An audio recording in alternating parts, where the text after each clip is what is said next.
Hello मेरे प्यारे बच्चों, आज हम लेक्चर नंबर 2 को कवर करेंगे from coordination compound. Lecture first में हम लोग कॉम्प्लेक्स कंपाउंड क्या होते हैं, टाइप्स ऑफ कॉम्प्लेक्स कंपाउंड क्या होते हैं और उसका जो बेसिक इंट्रोडक्शन है वो हम कवर कर चुके हैं। अगर आपने वो लेक्चर नहीं देखा है तो वो आप लेक्चर जरूर देखें, तभी आपको लेक्चर नंबर 2 समझ में आएगा। चलिए लेक्चर नंबर 2 में हम सबसे पहले स्टार्ट करते हैं कोऑर्डिनेशन नंबर कैसे बताएंगे। ओके, बात हो रही है कोऑर्डिनेशन नंबर की। देखिए सॉलिड स्टेट में भी हमने इस चीज को देखा है कि कोऑर्डिनेशन नंबर क्या होता है। जो नेबरिंग एटम्स होते हैं वही कोऑर्डिनेशन नंबर माना जाता है। जैसा कि सॉलिड स्टेट में हमने देखा था पैकिंग में, यहां पे इस एटम के नेबरिंग एटम 2 ही हैं, मीन्स इसका कोऑर्डिनेशन नंबर 2 हो गया है। अब बात करते हैं कोऑर्डिनेट कंपाउंड में हम कैसे बताएंगे। कोऑर्डिनेट कंपाउंड में हमने एक एग्जांपल ले लिया K4FeCN6। अब यहां पे ये हमारा सेंट्रल आयन है और उसके साथ ये क्या लगे हुए हैं, लीजेंड्स। टाइप्स ऑफ लीजेंड भी हम लेक्चर फर्स्ट में कवर कर चुके हैं। यहां पे नंबर ऑफ लीजेंड्स क्या है, 6 है। अब कोऑर्डिनेशन नंबर का अगर हम फॉर्मूला लिखें तो क्या रहेगा, coordination number equals to number of ligands. अब ये फॉर्मूला गलत नहीं है, बट ये फॉर्मूला लिमिटेड है। आप ये जरूर समझें ये लिमिटेड है। किसके लिए है ये सिर्फ मोनोडेंटेट के लिए है। ऐसे लीजेंड्स जिनके अंदर केवल एक ही डोनेटिंग साइट है, एक ही एटम से वो डोनेट कर रहे हैं, मतलब कि 2 या 2 से ज़्यादा एटम से नहीं जुड़ रहे हैं। डोनेटिंग साइट तो यहाँ पे भी 2 है, बट ये जुड़ता किसी एक से, या तो C से या फिर N से, जो कि हमने कवर किया है। ये एम्बीडेंटेड लीजेंड्स होते हैं। अब मान लीजिए अगर बाइडेंटेट या फिर ट्राइडेंटेट आ गया, अब ये क्या होता है ये लेक्चर नंबर 1 से आपको क्लियर हो जाएगा। ओके, तो अब आप देखेंगे तो यहां से ये डोनेट कर रहा है। ओके, अब यहां पे डोनेटिंग साइड 2 है। अब यहां पे कोऑर्डिनेशन नंबर अगर देखेंगे, मान लीजिए मेटल और मेटल के साथ इसको हम बोलते हैं EN, in short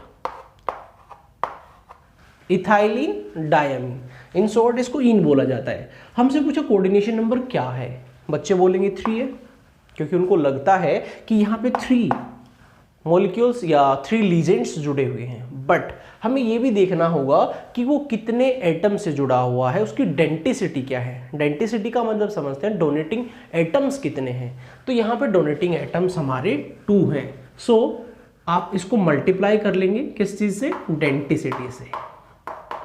I hope आपको ये बात समझ में आ गई होगी। अब इसके लिए कोऑर्डिनेशन नंबर क्या आएगा, नंबर ऑफ लीजेंड्स 3 है, बट यहाँ पे डेंसिटी जो होती है वो 2 है, कोऑर्डिनेशन नंबर 6 आ जाएगा। इसके लिए भी ये एप्लीकेबल है। नंबर ऑफ लीजेंड्स 6 है, डेंसिटी 1 है, सो 6। ये फॉर्मूला सबके लिए वैलिड माना जाएगा। आई होप आप कोऑर्डिनेशन नंबर इजीली बता पाएंगे। चलिए अब कोऑर्डिनेशन नंबर के बाद हम आगे चलते हैं, क्योंकि ये काफ़ी छोटे छोटे टॉपिक हैं और ये टॉपिक आपसे पूछे नहीं जाएंगे, बट जो आगे टॉपिक आने वाले हैं वो इन पे बेस्ड है। अगर आपको इनकी नॉलेज नहीं है तो वो टॉपिक फिर नहीं होंगे हमारे, हम उनका आंसर नहीं दे पाएंगे। चलिए अब हम आगे चल के बात करते हैं नेक्स्ट टॉपिक पे, कोऑर्डिनेशन पॉलीहेड्रोन। अब कोऑर्डिनेशन पॉलीहेड्रोन में क्या बताना है आपको कि जो मेटल है इसके साथ जो लीजेंड कोऑर्डिनेट बॉन्ड बनाता है वो कैसे कैसे अरेंज किया गया है। हमने 6 लिए हैं पहले, तो यहां पे 6 के लिए आपका जो एग्जाम्पल आता है ये आपका होता है ऑक्टाहेड्रल। ओके, तो ये हमारी जो अरेंजमेंट है ये हो गई है ऑक्टाहेड्रल। फिर हम बात करते हैं कि 4 को कैसे अरेंज किया जाएगा। मान लीजिए मेटल के साथ लीजेंड 4 लगे हुए हैं, तो यहाँ पे ये कैसे रखे जाएंगे, टेट्राहेड्रली हम इनको अरेंज कर सकते हैं। ओके, तो ये हो गया है हमारा टेट्राहेड्रल। अब 4 को रखने का एक मेथड और भी है हमारे पास, वो क्या रहेगा? वो हमारे पास रहेगा स्क्वायर प्लेनर। कोऑर्डिनेट बॉन्ड जरूर दिखाएंगे आप। तो यहाँ पे ये हो गया है स्क्वायर प्लेनर। ओके, अब ये भी काम आने वाला है इस चैप्टर में और ये भी काम आने वाला है। अब इसके आगे चलते हैं तो नेक्स्ट हमारा क्या है? ऐसा भी हो सकता है कि 5 के लिए पूछ लिया जाए। तो 5 के लिए ये तो हो गया ट्राइंगुलर। ओके, ये हो गया ट्राइगोनल, और यहां पे भी 2 लीजेंड हमने ले लिए। ट्राइगोनल बाया पिरामिड, ये भी एक पिरामिड है और नीचे भी एक पिरामिड बनता है, तो ये हो गया ट्राइगोनल बाया पिरामिडल। अब 5 के लिए हम एक मेथड और भी बना सकते हैं, मेटल। पहले हम बना लेते हैं यहाँ पे स्क्वायर। स्क्वायर बनाने के बाद हम क्या करते हैं, एक लीजेंड को यहाँ पे ऊपर रख देते हैं, नो डाउट। अब हम क्या करते हैं, यहाँ पे एक पिरामिड बना देते हैं, तो क्या बन जाएगा? स्क्वायर पिरामिड, बाया पिरामिडल नहीं, स्क्वायर पिरामिड, क्योंकि एक ही पिरामिड बना है। यहाँ पे 2 पिरामिड थे, एक नीचे से था और एक ऊपर से था। ये अरेंजमेंट, ये कोऑर्डिनेशन पॉलीहेड्रॉन आगे चल के काम आने वाले हैं। आई होप ये भी आपको अच्छे से क्लियर हो गया है। चलिए आगे बढ़ते हैं और नेक्स्ट पॉइंट को क्लियर करते हैं, ऑक्सीडेशन नंबर। ऑक्सीडेशन नंबर भी आगे चल के काम आने वाला है। अब ऑक्सीडेशन नंबर कैसे काम आने वाला है? आप IUPAC करेंगे, IUPAC में ऑक्सीडेशन नंबर का रोल है। उसके बाद आप VBT पढ़ेंगे, देन ऑक्सीडेशन नंबर का रोल है। चलिए अब देखिए, ऑक्सीडेशन नंबर निकालना काफ़ी इजी है। फॉर एग्जाम्पल ही ले लेते हैं ऑक्सीडेशन नंबर निकालने के लिए। K4FeCN6। देखिए यहाँ पे हमें सेंट्रल मेटल का ऑक्सीडेशन नंबर निकालना होता है, इसको हम x मानते हैं। Cn का चार्ज -1 होता है, कितने लगे हुए हैं? 6। पोटेशियम का +1 होता है, इनटू क्या हो गया? 4।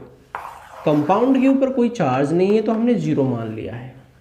x -6 + 4 -2 = 0, x = 2 आ गया है। अब एक तो हमारे पास ये मेथड है, इजीली हम कर पाए, या फिर ऐसा हो सकता है हम इसको ब्रेक कर लें।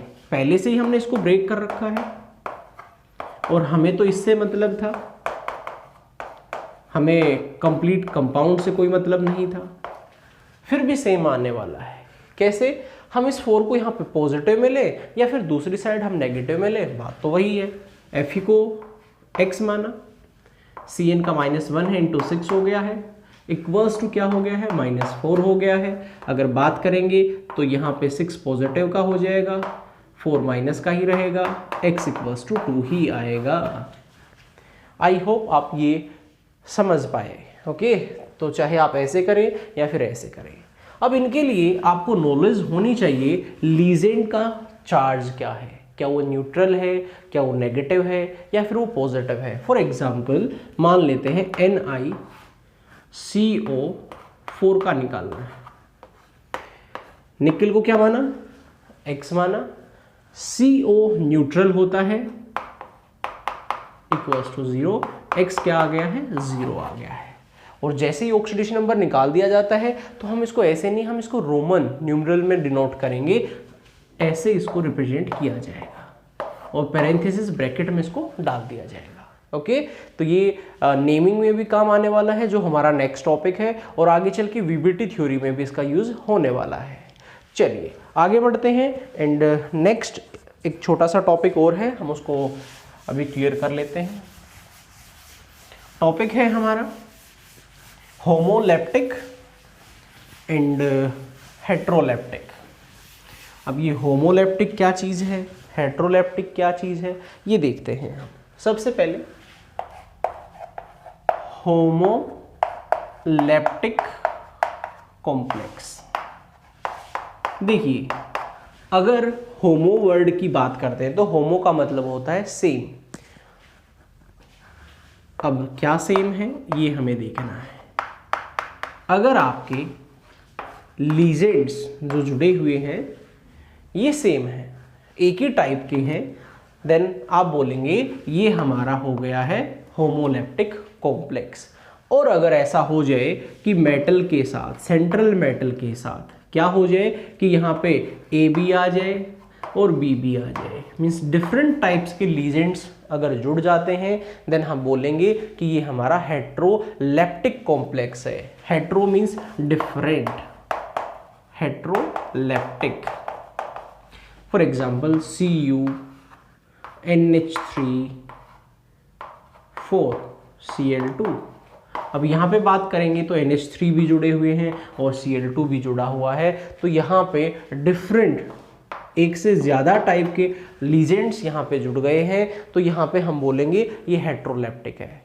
अब कुछ बच्चों से कोऑर्डिनेशन नंबर पूछा जाता है तो वो बच्चे कंफ्यूज हो जाते हैं, वो सोचते हैं NH3 जुड़ा है Cl2 नहीं जुड़ा है। ऐसा कुछ नहीं है, Cu के साथ NH3 भी जुड़ा हुआ है।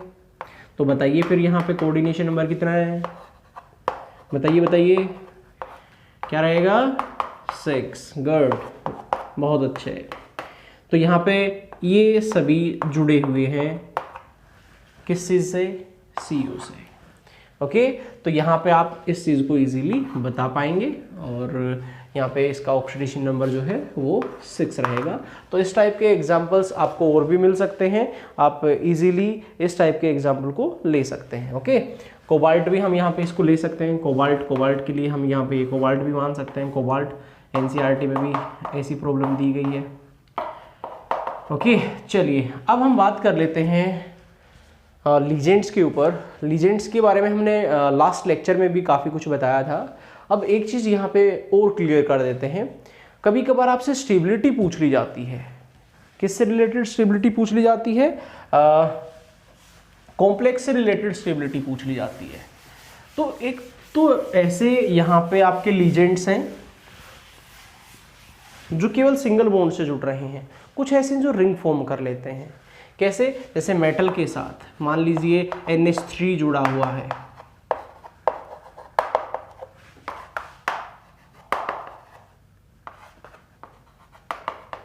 ये केवल सिंगल बॉन्ड से जुड़ा हुआ है। बट मे भी ऐसा हो सकता है कि मेटल के साथ क्या हो जाए, कुछ ऐसे जुड़ जाए, रिंग फॉर्मेशन।